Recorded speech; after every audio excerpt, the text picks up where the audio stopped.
Here to cover all things crime, history, and politics, we are at the desk. I'm your host, Emma Goldkoff, and today's episode we'll be talking about the State of the Union address, Women's History Month, financial criminal Bernie Madoff, and Nellie Bly. Now, come take a seat with us at the desk.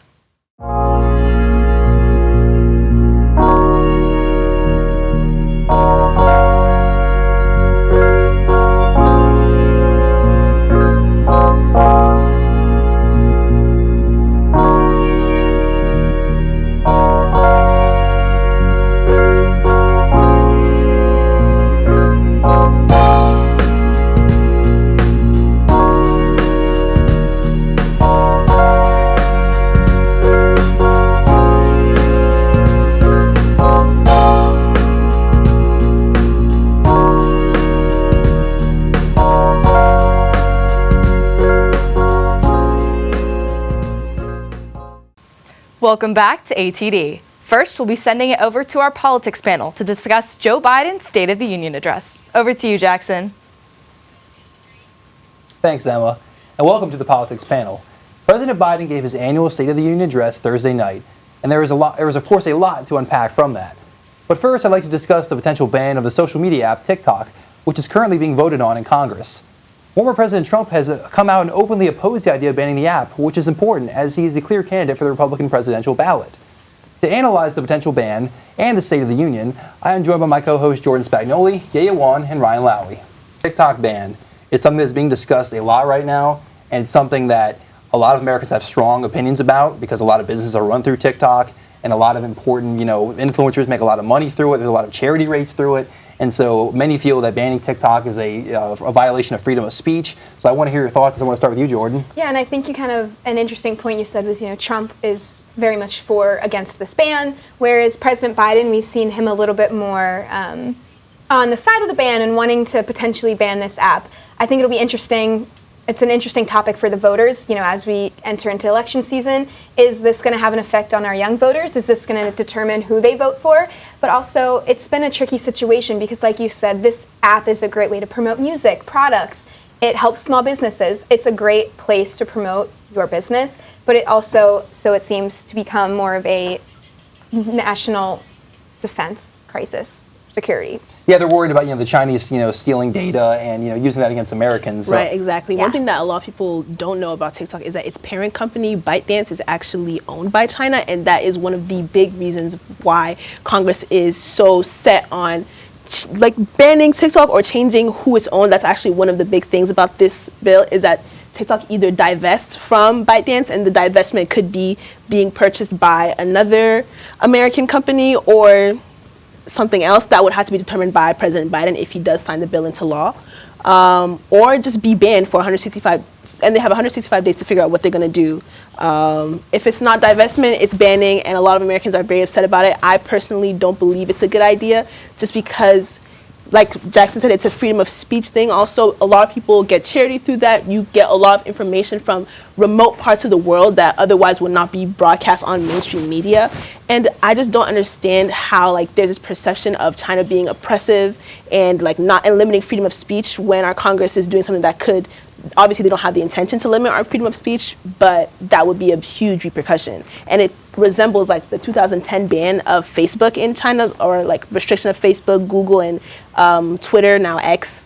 So I just think it would be a bad move on Congress's part to Yes, and many Americans share that sentiment. Ryan? Good to see my tie is fixed. Anyway, as we were saying, the funny thing about TikTok, and people have to remember this, is that it's not the actual product itself that's the problem. It's who owns TikTok, as you were mentioning, the parent organization, their connection to China, how they're owned by the Chinese government, how that Chinese government can corrupt it and use it to manipulate information that we own and we cherish and we keep private within ourselves and within our country. So that's the big security issue. I see replacements coming from it. I don't see this being a huge deal if it's banned because, again, replacements. I mean, Instagram has a Reels. All these different social medias have different Reels. YouTube Shorts. Private. Yeah, I mean, we're not going to get into that stuff. But the point is that it's replaceable. So in my opinion, if they ban it, okay. If they don't ban it, okay. So, yeah, it's replaceable, but it's the principle. Exactly. It's the idea of it, and it's how information is being stolen. If there is a proven credible threat in the face of enough congressmen and it passes, great.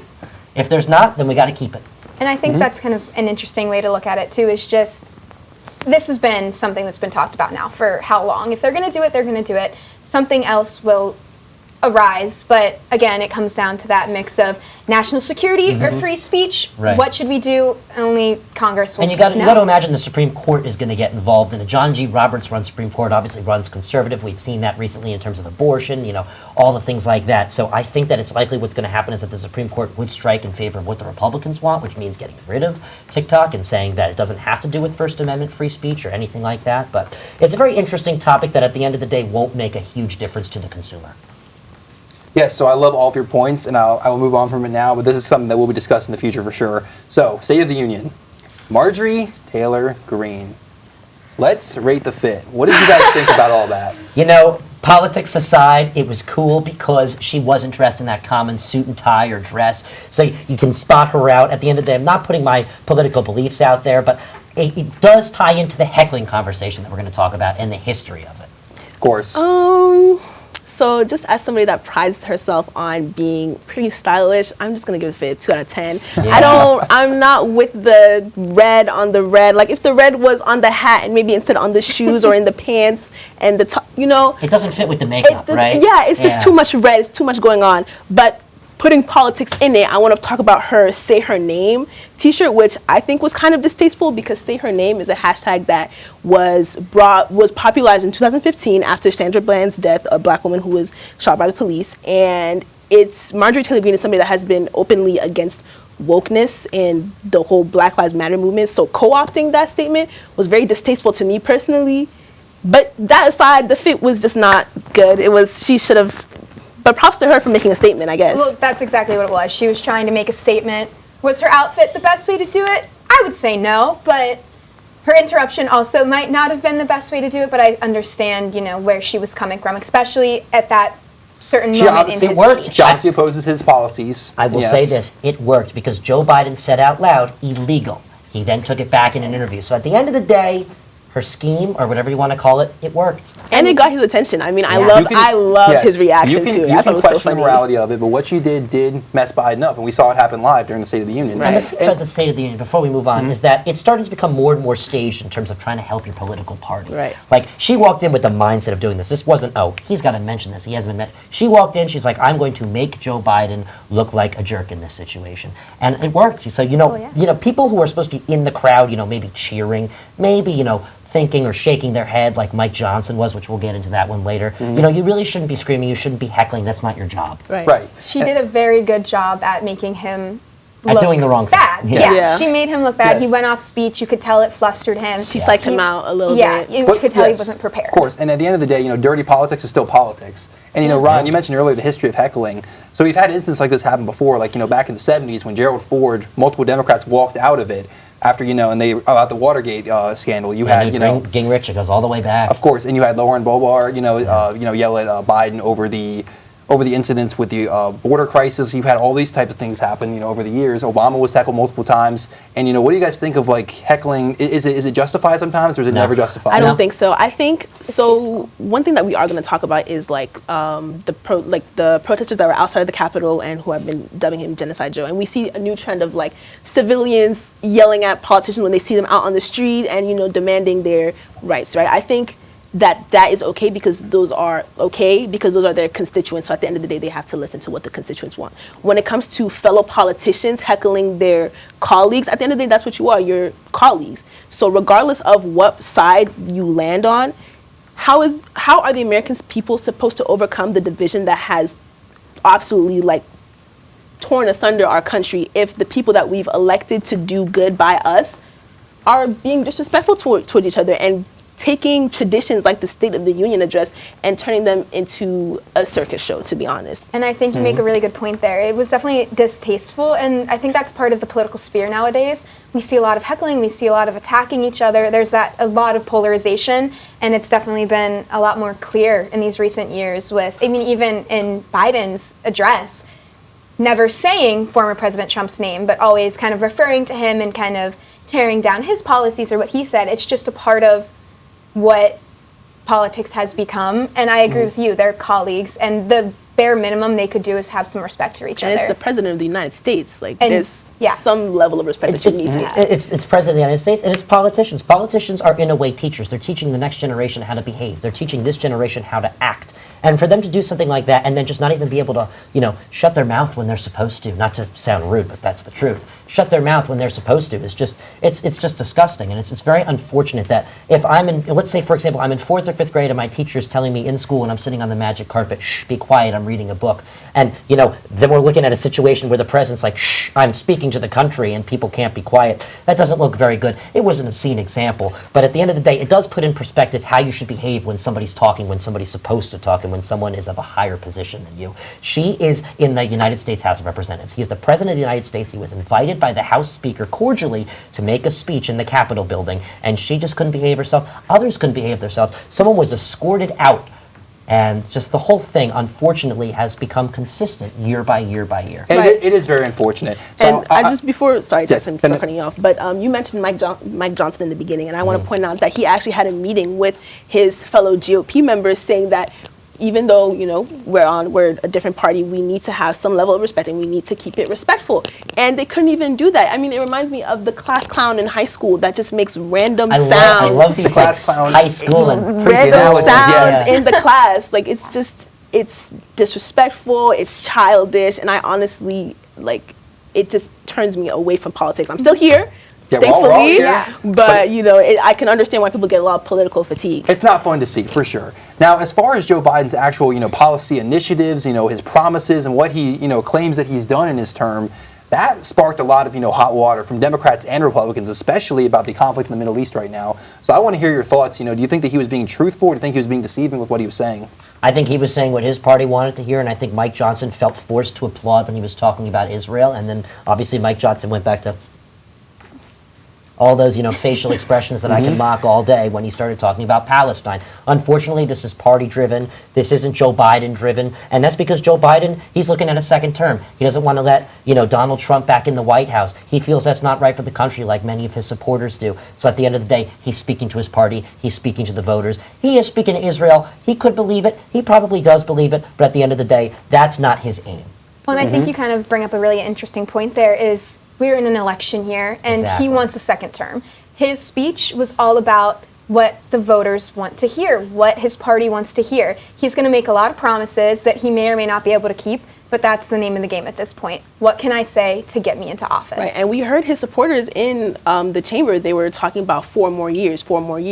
And this is kind of stemming from this idea that, I don't know if you guys have seen, but I've observed with our generation, especially people who are dissatisfied and angry with how he has to handle the situation in the Middle East, only speaking about humanitarian aid towards the end when upwards of 20,000 people in Gaza have died. And it's a very interesting juxtaposition to me that we have people in the chamber chanting 4 more years, people outside of the Capitol building calling him Genocide Joe. And that shows this division within the Democratic Party. We talk a lot about division within the Republican Party with the Speaker of the House debacle. I really was hoping one of you would bring that up. But the Democratic Party we seems see a lot of extremely division divided now over that conflict. Right, but it's also the Republican Party. I feel like both parties. Exactly. But I feel like a lot of the focus has been on the Republican Party. The Republican Party was always divided. Recently, the Democrats seem more divided. But the truth is that history is repeating itself in that scenario because the focus of what party is always on the party that doesn't hold the presidency. Because the president has a chance to unify. A party that doesn't have a president of the United States doesn't have a chance to unify. So it's interesting to see who will climb to the top and try to unify. So at the end of the day, that does show repeating history in a way. Right. Yeah, it does. And so, what did you guys think about Biden's proposal for a 25% tax on the billionaires? I don't know if he can get it done in a divided Congress. He definitely cannot. I can't see him getting things done in a divided Congress and a Supreme Court that won't stand up and clap for him. I think it's definitely that's the give and take here. Lots of division, and if he can't even rally support within his party, trying to rally support from all of Congress, it's going to be a lot more difficult. And I think maybe instead of making these statements about all these grand things that he wants to get done, maybe try to make it more realistic, scale it back, make it something that you can actually achieve. Because the last thing you want to see is at the end of 4 years, here are all these promises made. Not many of them got done. Right, but to give him some credit, actually, according to PolitiFact, he has achieved 27 of his 99 promises that he ran on in his campaign. Additionally, he actually has had some success in passing bipartisan laws, and we saw that with the sorry, I will pull up my notes Infrastructure? right now. The Infrastructure Act and also the CHIPS Science Act to subsidize creating chips in the United States instead of abroad. So he has had some success. Obviously, I definitely agree with you that he shouldn't be making these grandeur promises if he's not going to be able to keep them. But I'm always for redistribution of wealth to the less wealthy, Exactly. but I don't know if it's The realistic. fact that he's respectful and that he can talk to people on the fence of their party right now, like Mitt Romney, like people like that, he's able to connect more and get things like infrastructure Right. done, as you were saying, as opposed to a Donald Trump, where if he's in control of Congress, he'll get things done. If he's not, it's going to be a disaster. Right. No, I definitely agree with that. And I think, the principles and what he was saying there in his whole speech, that's what the voters want to hear. They want to know where I think at the end of the day, stands. he was trying to set up his reelection. Yeah. That's all it was. And it might have to be border focused because Of that course. has been a problem. Yes. Well, I'm glad to Exactly. hear all of your takes. Well, that's all we have for you today on the politics panel. We will keep you all updated on the potential TikTok ban as well as important information regarding the upcoming presidential election. Back to you, Emma. Thanks, Jackson. Stay tuned for our crime panel as they cover Ponzi scheme mastermind Bernie Madoff. We'll meet you back at the desk.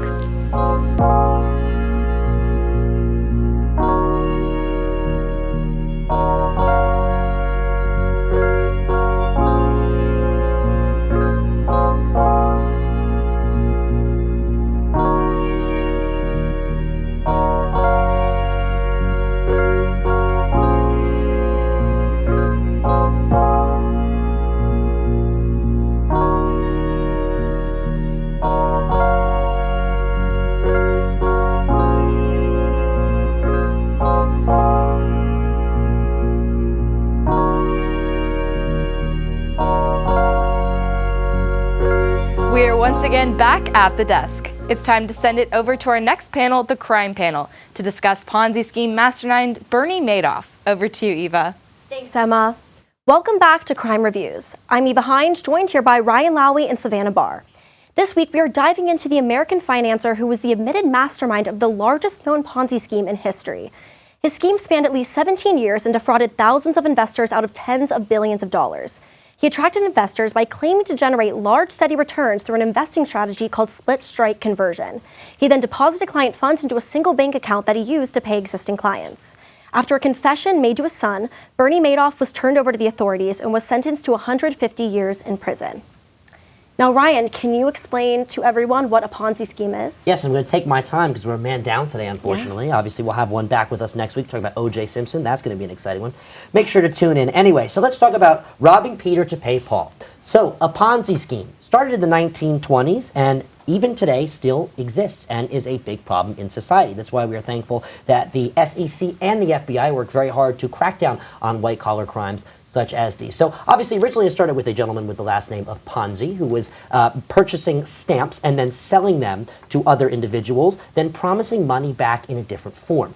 He was charging more for stamps each time and using that to pay back people the previous time. Bernie Madoff did it a little differently. He did it with investing in the stock market. The only difference is that he didn't actually invest in the stock market. His whole thing was a complete lie. You can call it a Ponzi scheme. It's really a Madoff scheme at this point in time because when you're talking about somebody who only spent $35 on stamps like Mr. Ponzi and then someone who made as much as $64+ billion just like Bernie Madoff, then it's a different story. Again, it's hard to understand. I'm going to try and explain it again in simpler terms. So basically, if I was to run a Ponzi scheme, Savannah would give me $10. I would say, all right, I'll pay you $100. Then I would charge you $200, pocket some of that money, and pay you back. And as I keep getting an investor, it just keeps getting higher and higher and higher and higher. And if there's a cap, like Bernie hit, or there's a recession, like in 2008, well then the whole thing is over. If that doesn't happen, you just become richer and richer and richer and richer and into the billions, like some people. Now, Bernie Madoff obviously is known for the biggest Ponzi scheme. Mr. Ponzi, as we were talking about, is known for the first Ponzi scheme. However, there is other people that have committed Ponzi schemes recently, such as George Santos, Craig Carton of WFAN for all you sports fans, and Jeff and Paul Karpoff, who got fined up to $910 million. So that's my way of trying to explain to you what a Ponzi scheme is. If you don't understand, I'm sorry, and I was almost expecting that because it's a very confusing crime. It's very confusing. Even last night, you had to explain it to me in simpler terms. And I really want to talk about how he got away with such a massive crime. I want to bring up Harry Markopoulos, who was originally just a portfolio manager when originally he was asked to look over Bernie's portfolio and his strategies for making money, when he soon realized what a massive scheme it was. He filed numerous filings and even wrote an 8-page document full of red flags and mathematical proof that it was a Ponzi scheme. Now, this was ignored multiple times, and he resubmitted evidence, and again, it was ignored. Now, it is said because Harry wasn't recognized or anything of interest, they overlooked it and just dismissed it. It was also said that Harry's company was competing with Bernie's company, so that's another reason they overlooked it. Yeah, I just feel like it's a trend we see with like a lot of these crimes. Even 2 weeks ago when we did Larry Nassar, we just see all these people coming forward and not being listened to or not being respected.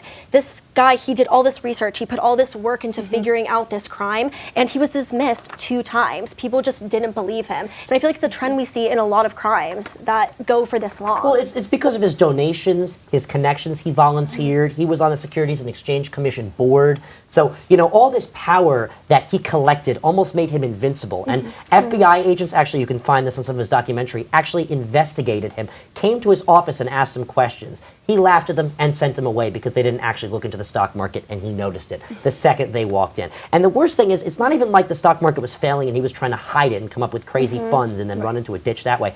He faked it. As technology developed, he manipulated people who didn't even know that he was committing the crime into making fake stocks to show his customers. And then when the crash of 08 happened, everything just blew up. Everybody wanted their money back. And Bernie, you know, basically was just, he would have had to give an arm and a leg away. At that point, he realized he had to turn himself in. You know, he procrastinated. He didn't necessarily want to do it immediately. And then, unfortunately, his sons, who, honestly, I would have probably done the same thing because I was just felt so betrayed for my parents, turned him in. Yeah, and I want to talk a little bit about his family and kind of the impact it had on like his wife and 2 sons. So like we know, he confessed to his sons, and they were the ones who ended up turning him in.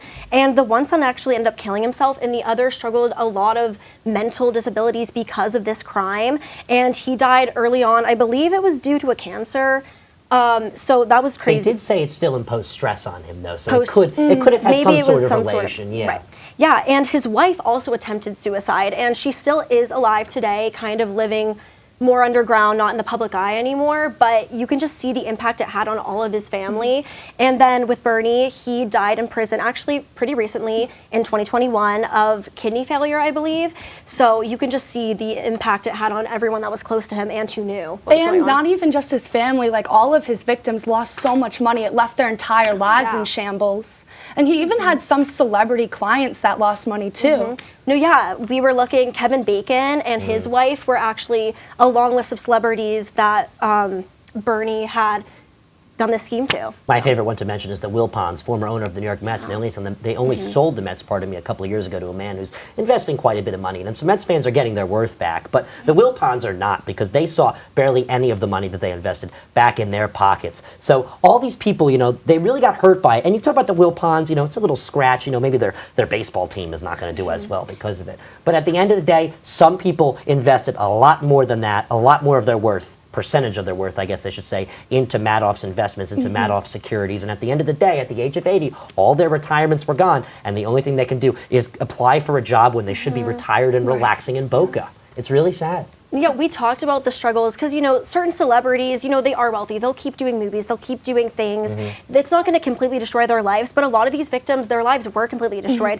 Like you said, people were standing in line for low-paying jobs at grocery stores. An 80-year-old, I think it was applying to be a cashier. Like, it's so sad. That is so sad. Eva, I remember you telling me that there was an 80-year-old man who had spent his entire life savings investing in this Ponzi scheme. So the game of telephone played well, because I told you it made it all the way across the aisle. We all talked about That's it very in good. the end. Well, anyway, we should probably move on a little bit more as talking about Madoff into how other people's perception of him on Wall Street was. Everybody thought he was respectful, he was nice, and he was very convincing to all of his clients. He would sit down with them, he would talk to them about where the money is going. Obviously, he was lying. You know, he would basically, he knew how to manipulate people, and he knew how to be respectful about it. And we've seen that consistently with some of the people that we've reviewed here on this show. And one name that I really want to hone in on is Jeffrey Epstein. He was very good at talking to people and convincing convincing people that he wasn't doing anything wrong. And that's unfortunately a Madoff thing. And that's the reason why his scheme that started in the 90s lasted all the way to 2008, and it took a large recession and not law enforcement to take him down, which is so sad.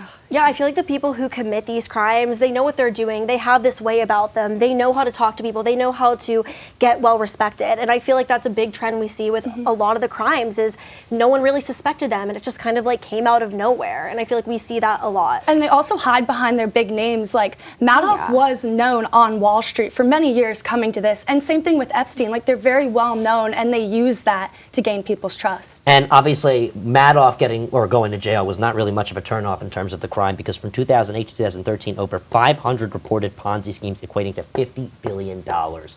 That's post Bernie Madoff. That is a lot of money. That's almost as much money as Bernie Madoff himself manipulated within many hundreds of people. Yeah, I just feel like at the end of the day, you just have to be careful like where you're investing your money into. I mean, money is such a big thing, obviously, in our world, and I feel like you just never know who you can trust at the end of the day. And it just comes down to you have to be so careful with who you trust and who you give your money to and who, you know, you do business with. And this just equates to every sort of crime. Save your receipt when you purchase something or when you invest your money, because if you don't know where your money's going, well, that's kind of where you dig a hole.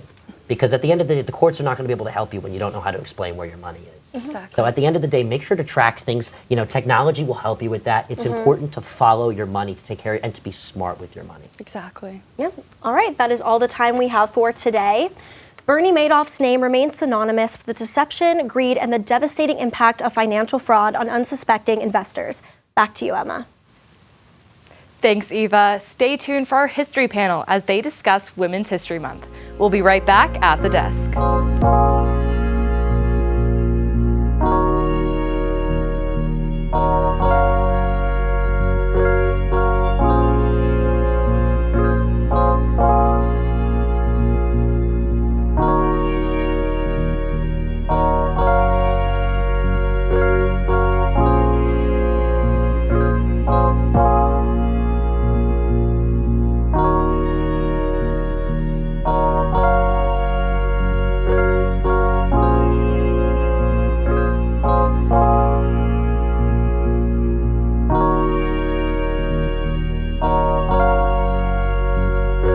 We are back at the desk. Now it's time for the history panel as they discuss Women's History Month. Over to you, Audrey. Thank you, Emma. If there is one thing about me, it's that I love women. At the end of the day, I support women's rights and wrongs. Now, today, the history panel and I will be honoring Women's History Month by playing a little game. We have a few index cards, each with the names of influential women on them, and we will have to guess, using the clues that everyone else provides for us, who is on our card. There are no points, no winner, but of course there are points and there are a winner. So, let's get started with Yaya. So, I don't take kindly to defeat, so I will win this. Okay. All right, Joel. A famous actress from the World War II era. Okay. She was a spy, an undercover spy during World War II. France.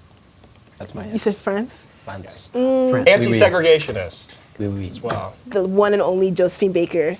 Absolutely right. Right, Absolutely beautiful. right. So, just to give a little summary, Josephine Baker, she was an extremely famous singer, dancer, actress, you name it. She was actually the first black woman to star in a major motion picture at the time. And during World War II, she was actually an undercover French spy and she was like, you know, intercepting information from, you know, Italian and German officials and bringing it. So all throughout whenever she was touring across Europe. So I just thought it was so neat to talk about her. I think she's so fascinating. Woman of many trades. Excellent. Josephine of many trades. There's also influence for Quentin Tarantino's movie *Inglourious Bastards*.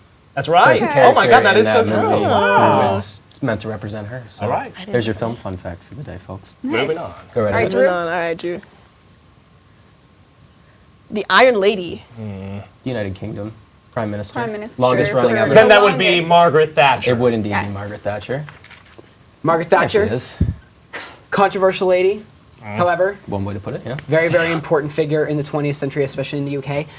Margaret Thatcher was obviously the prime minister. She was the first female prime minister of the UK. And, you know, she was known for her harsh conservative ideologies as well as, you know, her willingness to like kind of, how do I word it?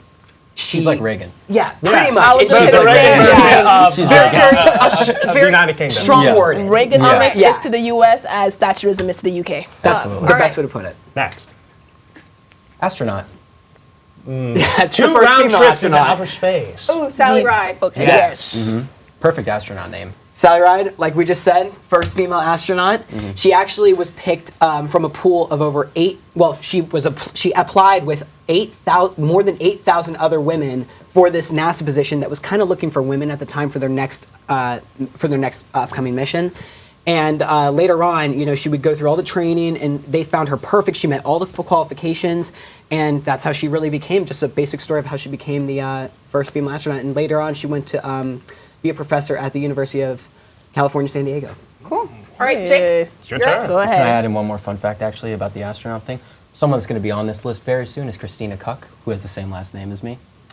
And she is going to be the first woman to step foot on the moon here pretty soon. She's a current astronaut at NASA. wow. Are you there's- serious? There is, yeah. Are you there we go. related? Making history. Yeah, we're third cousins on my mother's side. All right, another female pilot. First female pilot to The fly 99s. across the Her Atlantic. plane disappeared. Well, that has to be Amelia Earhart. Yes, Wrong. that is. Now, Amelia Earhart also is known for creating a crew of female pilots that would later go on to be known as the 99s, which is a little known fact about Amelia Earhart. Nice. All right. Beautiful. Good, guys. Brandon. Ooh. Okay. Okay, The so Maid of Orleans. Orleans. she was canonized as a saint. Captured by the English. Burned at the stake. The Catholic education back in the day is coming to me. This would have to be Joan of Arc, would it not? you go. Absolutely, yes. Absolutely. Joan of Arc is believed to be received a message from God, and she was heavily scrutinized at first when she came to Charles I, who was also known as the Dauphin. And essentially, she was spitting some fire rhetoric that the French were really jiving with until the English captured her and burned her at the stake. Another cool fun fact. All right, yeah, back to you. All right, Very back fun. to me, back Yeah. to me. What a woman. Ooh, Martha P. Oh, Nothing. But that person is a trans and gay rights activist.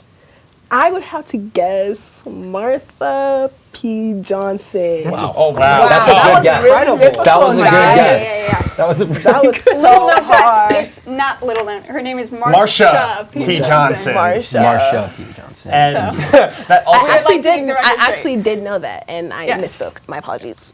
she also galvanized the gay rights movement in the 1970s and made it a intersectional movement, so it was both trans and gay rights. Nice. All right, Drew. Shout out Marsha. Oh, yes. Snaps for her. Okay. Okay, First Lady of the World. You're a big fan of her husband, I know that. That's definitely Friends with true. a very famous jazz singer. Famously. With what I'm given, I am led to believe that this is Eleanor Roosevelt. You are Indeed. just so right. Eleanor Roosevelt was actually nicknamed First Lady of the World by President Truman after her husband, FDR, died. And she was very much involved with politics. She is actually a First Lady that people like to emulate in how involved she was and how she was in the public eye. She was the chair of the UN Human Rights Association, which is super cool to me. It's Human Rights Commission, excuse me. So she was great. I love her. I think she's amazing. All right. Look here, look here. Oh, sorry. Ooh. Okay, so she was the first African woman to win a Nobel Peace Prize. Okay. She is also from Kenya and an ecologist. She ran an incredibly famous grassroots campaign. Wangari Maathai. Yes, Yes. indeed. That's So like great. I just said, Good she job. was the first African woman to win a Nobel Peace Prize. So bringing light to the dark continent, of course, we have to respect her for that. She was very politically active as well. She even opposed her own president, which, you know, in her era was very hard to do. She won her Nobel Peace Prize for the Greenbelt movement that Jake was talking about. She was the first African woman in East and Central Africa to earn her PhD. So amazing, beautiful, sensational. As all women are. Yes. All right. Okay. Very famous, controversial death. Yes, died in a high-speed car chase with the paparazzi. Revenge dress. Model of femininity. Revenge dress. Princess Diana. Absolutely. Oh my gosh. I love her. The one and Now, only. Princess Diana is my favorite card on this whole thing because we have a painting of Princess Diana at my home. Hi, Mom. Princess Diana was revolutionary in like every sense of the word. She redefined what it meant to be a royal to what we see now with her son, Prince Harry. He's very similar to her, where he's like, I don't care about this royal stuff. I'm going to do me. She was hands-on. She was shaking hands with people with HIV, AIDS. Like, she was so Breaking the generational stigma. and broke so many stigmas and was just such a cool royal. And rest in peace, Diana. Rest in peace. Nice, So, Brendan. Good so turn. very Just a much. second. All right. Okay, that one goes down. Right. Oh, I can get this off the struggling. desk. You're gonna be struggling for the rest of this game too. Ooh, okay. All right, so Served on the make it a little Supreme difficult. Court for 27 years. 27 years. And can I wager a guess that she passed away within the last 5 years? I'm gonna, Yes. yeah. Yes. This you would would be be correct. the lovely eternal Ruth Bader Ginsburg. Yes. Ooh. Ruth Bader Ginsburg actually went to Harvard Law and then Columbia Law. She transferred. She graduated top of her class at Columbia Law. At Harvard, she maintained, in her first year, she maintained her husband's schoolwork as well as her own while being top of her class because he was ill. It's incredible. So, see how women incredible just lady. do Knows so how to much work. My dog is emotional actually labor. named after Ruth Bader Ginsburg. Do you guys think she ever saw Legally Blonde? True story. True Probably. question. I'm going to say But she was a I like to fan. think she did. I'd like to think that she I was a would big like to fan. think I would so. like to think she was too. All right. All right, is this my last card? It's your last one. All right. R-E-S-P-C-T. Find out what it means to me.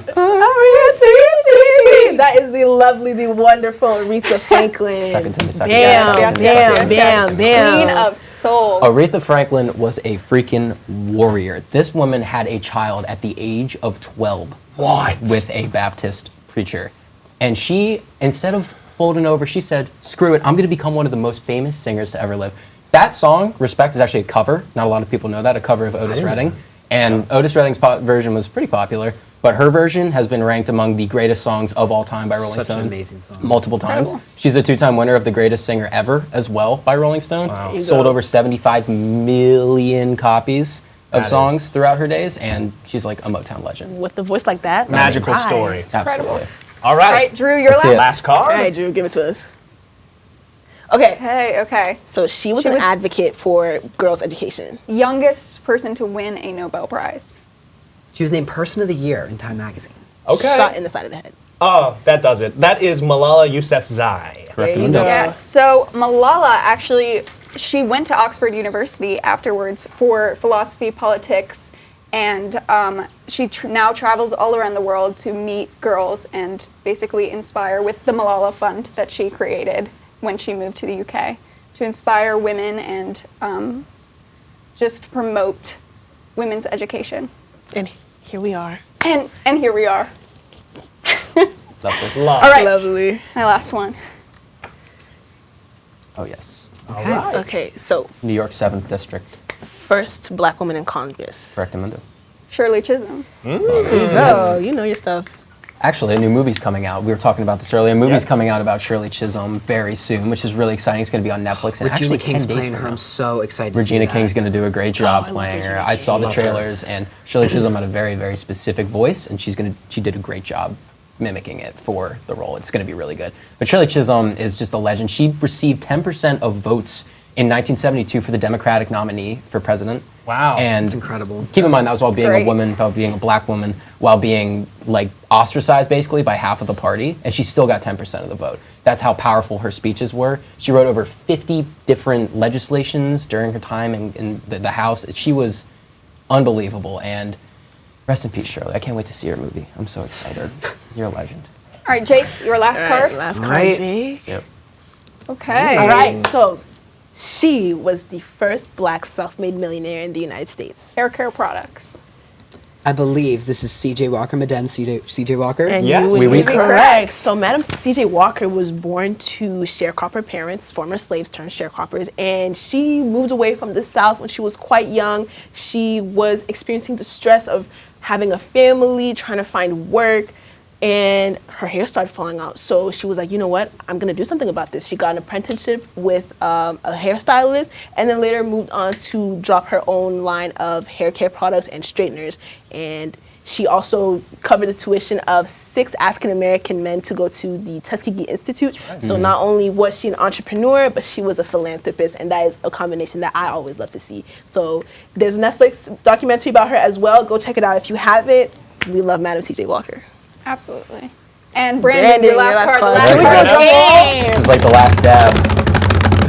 Ooh, Alrighty. Radium Girl. One of the Radium Girls unfortunately passed away because of her exposure to radium. One of the Radium Girls, okay. Oh, and a musical or a theater? It's or a play. It's a a play play. was made about her, yes. One of our very By own actually was in D.W. it. Gregory.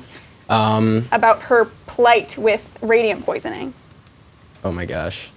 Her name is escaping me. See, my brain keeps going to Mary Curie, but I know that's not right.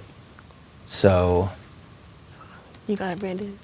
guys, I don't think Absolutely I got got this. it.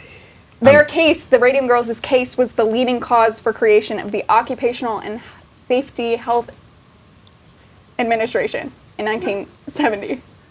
Okay. Her name rhymes with Oh, Fryer. Oh my gosh. First name. Miss Fryer, what's her first name? You got it. Come on, man. clock is ticking, Brandon. Guys, I don't have her I- first I name. think we can count it. He got the last I got Miss name. Fryer, yes. What's her first name? Grace Grace Fryer. Fryer. Okay, Oh my I'm gosh. I'm personally sorry, only Madam giving Grace. you 0.5 Yeah, points for 0.5 that. Yeah, you know, Yeah. everyone else got everything, so I'll take the last place. That's fine. Damn. And Grace Fryer, one of the Radium Girls, they paved the way for occupational health for women in factory workplace environments. Now, that is unfortunately all the time that we have for today. The winners are, of course, going to be Yaya and myself, as we are women of this panel. But everyone did great. That decision was not biased in any way, shape, or form. I did win. Now, we'll see you next week. Back to you, Emma. Thanks, Audrey. Stay tuned to dive into all things Nellie Bly. We'll be right back at the desk.